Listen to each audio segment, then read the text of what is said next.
মামলা, গুম, খুনের মধ্যে দিয়ে আমরা বন্দরে দেশ গড়ার পরিকল্পনা শীর্ষক প্রশিক্ষণ কর্মশালা অনুষ্ঠিত।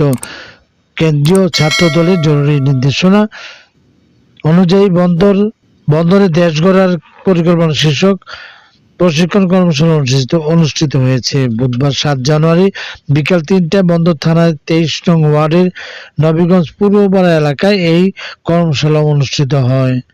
কর্মশালায় প্রধান অতিথি হিসেবে বক্তব্য রাখেন নারায়ণগঞ্জ 5 আসনের বিএনপি মনোনীত প্রার্থী আলহাজ অ্যাডভোকেট আবুল কালাম। প্রশিক্ষণ কর্মশালার প্রধান বক্তা হিসেবে বক্তব্য রাখেন দেশ গড়ার পরিকল্পনা শীর্ষক প্রশিক্ষণ কর্মশালায় নারায়ণগঞ্জ 5-এর টিম লিডার ও বেসরকারি বিশ্ববিদ্যালয়ের ছাত্রদল কেন্দ্রীয় কমিটির যুগ্ম সাধারণ সম্পাদক জাহিদুল ইসলাম আকন্দ।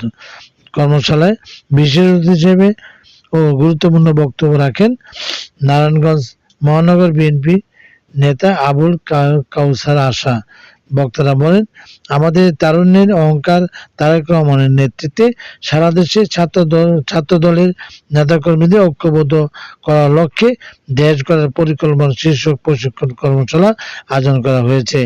আজকের কর্মশালা নেতাকর্মীদের উপস্থিত প্রমাণ করে দেয় ছাত্রদলের নেতাকর্মীরা ঐক্যবদ্ধ। আমরা সম্মিলিতভাবে ধানের শীষকে বিজয় করে এই আসনটি প্রয়াত সাবেক প্রধানমন্ত্রী বেগম খালেদা জিয়াকে উৎসর্গ করব। দেশের উন্নয়নে আসন্ন নির্বাচনে বিএনপি প্রার্থীদের বিজয় করার জন্য নারায়ণগঞ্জ মহানগর নেতাকর্মীরা মাঠে কাজ করার আহ্বান জানান।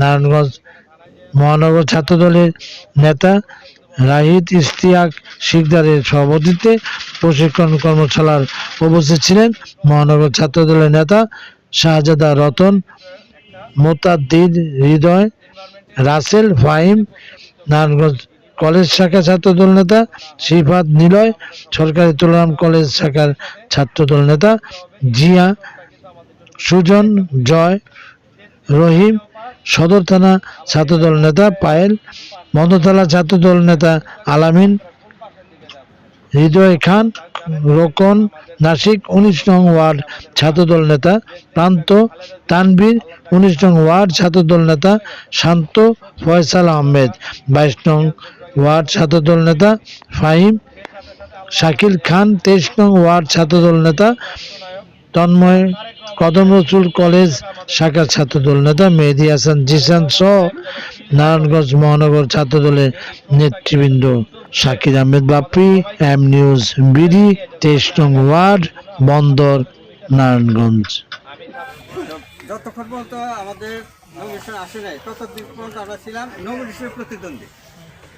আজকে দানের শীষে যখন আমরা আসি তার হাতটায় মোট বদ্ধ হয়ে গেছে, এখন এটা আর পাঁচটা নয়, এখন সব আমরা একটা হয়ে গেছি। এটা দানের শীষ।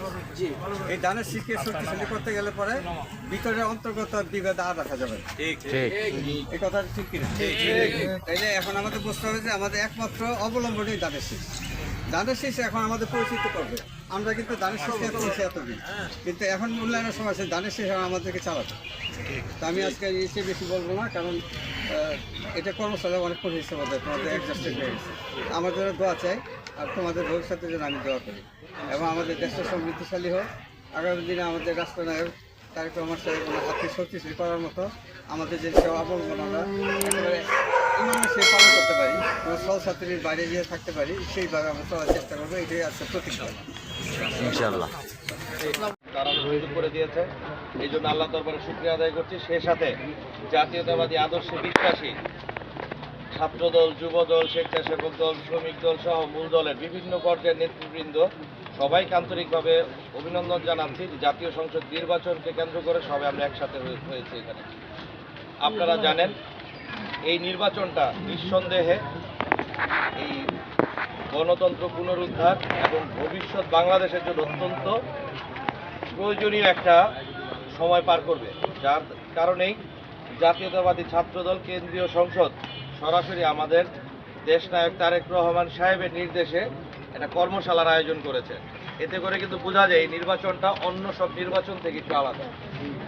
এই নির্বাচন শুধু একটা জয় পরাজয়ের নির্বাচন না, এই নির্বাচনের মাধ্যমে আমাদের সামনে প্রমাণ করতে হবে আমরা কি ফ্যাসিবাদের যে হাত থেকে আমরা 25-এর গণ অভ্যুত্থানের মাধ্যমে ছাত্র জনতার যে গণ অভ্যুত্থানের মাধ্যমে আত্মত্যাগের বিনিময়ে আমরা যে নতুন বাংলাদেশের স্বপ্ন দেখছি এটা কি সাস্টেনেবল হবে নাকি এখানে আমাদের শেষ হয়ে যাবে।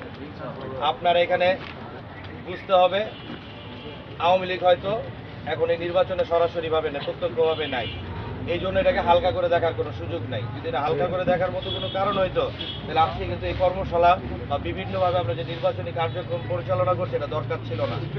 কারণ যেই শত্রুকে দেখা যায় সেই শত্রুকে ফেস করাটা কিন্তু একরকম, আর যেই শত্রু অদৃশ্য তাকে ফেস করাটা কিন্তু অনেক কঠিন।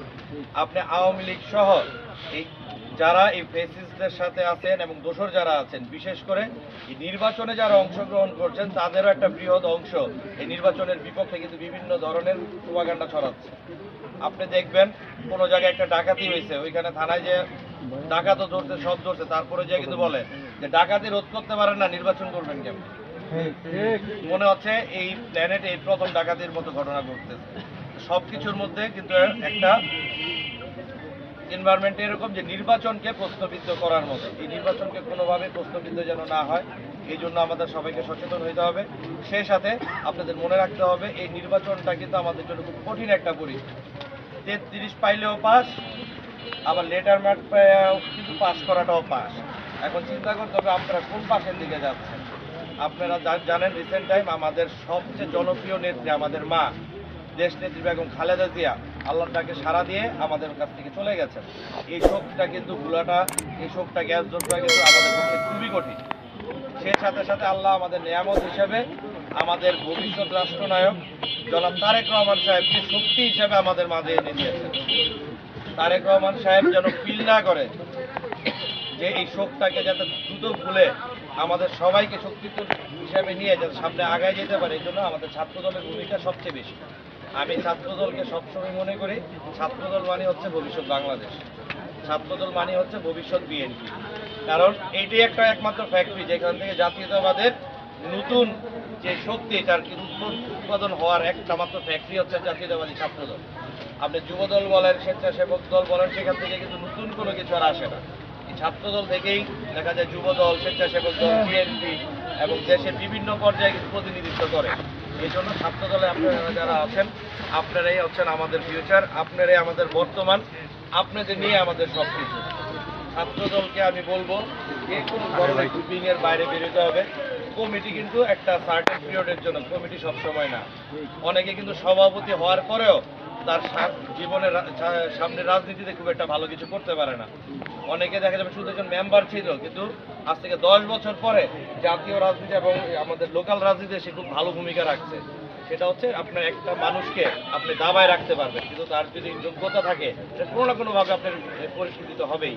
এখানে কেন্দ্রীয় সংসদের যারা আছেন তাদের কাছে আহ্বান থাকবে সকল প্রকার গ্রুপিং, লবিং সব বাদ দিয়ে। আমি ব্যক্তিগতভাবে বলতে পারি এখানে যারা ছাত্রদল আছে তারা এটা সাক্ষী, আমি কখনো ছাত্রদলের কোনো ব্যাপারে ইন্টারফেয়ার আমি করি না।